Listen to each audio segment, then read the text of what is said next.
Okay. Hi, Tina. Thank you for meeting with me today. I know from Sydney that you recently obtained a degree as a paralegal, and that is the field that I'm currently interested in pursuing. Would you be willing to take about 10 minutes to assist me in learning some more in that field of study? Of course. Great. Let's get started with what schooling do you need to become a paralegal? You need to have an associate's degree of applied science to obtain a paralegal degree, or you can also obtain a paralegal certificate, which can take anywhere from a couple hours up to a full semester. Okay. So why did you choose this degree? Because I wanted to help people keep families together and help children that can't speak for themselves. Okay. Were there any special requirements for you to complete the program? An internship. Okay. And where did you do your internship at? I did my internship at the Circleville Municipal Court.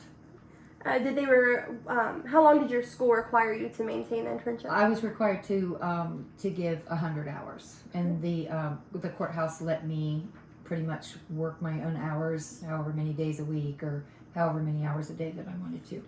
That's really neat. I'm glad that they could do that for you. What type of confidential and sensitive information were you exposed to during your internship? Well, I worked in the juvenile and the probate departments of the courthouse, so I was able to look over wills and estates that they have on file there, and I was also able to sit in on an actual adoption hearing. Oh, that's pretty neat. Mm-hmm. What is your ideal work environment? My ideal work environment is to have a paralegal job in a reputable law firm that specializes in family law. Okay. Why do you want to specialize in family law, and what does it include? Well, I want to do family law because I want to be able to help people and help children. Mm-hmm. And what's the second part of the question? It's what does it include? The family law. It includes adoptions, marriage, civil ceremonies. Civil ceremonies. Okay. So what problems might you face as a paralegal? Well, from speaking just for my own my own behalf, I felt that I went back to school after my kids were all grown up, later in life, and obtained my degree at a much later age than most people do. Mm-hmm. So I kind of felt like maybe I had waited too long, and that as a result of my age, when I graduated, that it's keeping me from being able to find a paralegal job. Okay. So what could you do in order to overcome the challenge you feel that you face graduating later in life? Well, I could re-educate my skills, catch up on any new information that paralegals are required to know in order to graduate, and see if there's any, like maybe take another course, maybe that was just recently added or something. Anything that has changed or been added onto the requirements to become a paralegal since I graduated. Okay. Did your schooling prepare you for your internship? Yes.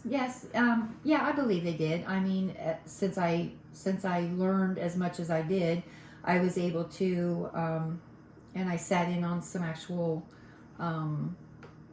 trials and hearings at the courthouse. I was able to understand more of what was happening and what was going on with them, because I was able to keep up with the legal terminology of the whole legal system. Okay.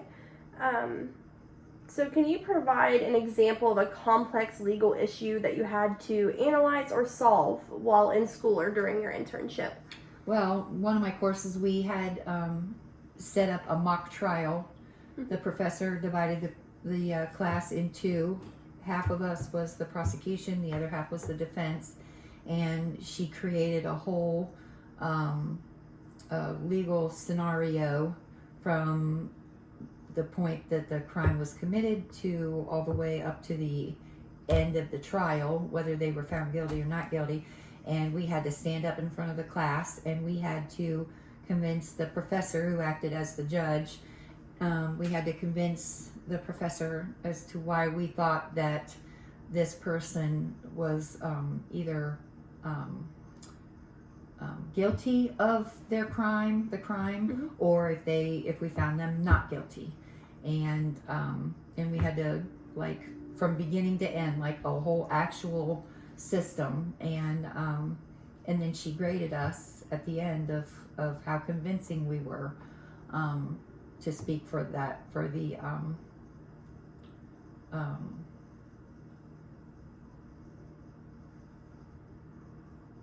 Defendant? defendant. Thank you. Oh, Gotcha. sorry. It's okay. So after your internship, if you go back over your mock trial, do you think that it properly represented a real courtroom and case? Without the exception of having an actual jury sitting in, which, if you think about it, the rest of the class was the jury. I mean, they didn't get to, like, speak up and say whether they thought that the person was guilty or not guilty. That was the professor's job. But I mean, aside from the requirements that we had to do for that whole project, I believe it did. Okay. So how do you ensure the accuracy of the work that you do? Research and research some more. And then when you think that you've found all the research that you think you need, then you add some more research. There's always more research that you're able to find. Okay. What are your hopeful plans for the future? To get a job as a paralegal, Okay. even if it's not in my field of interest in family law, but just to get a job as a paralegal so that I can use the education that I paid for, and I'm still paying for, and do what I want to do, what I've wanted to do all this time. Well, I really hope you're able to find your dream job in family law, or even just a job here in town as a paralegal. Are there any questions that you have for me before we end this interview? What made you decide you wanted to be a paralegal? Well, I want the ability to work in the field of law without having the time or expense or commitment of having to go to law school. So this way I can still have the ability to help people just without the expense of helping them. So, yeah. All right. Well, thank you so much for being willing to take the time to talk to me about your degree, and I wish you the best of luck finding a job. Thank you. You're welcome.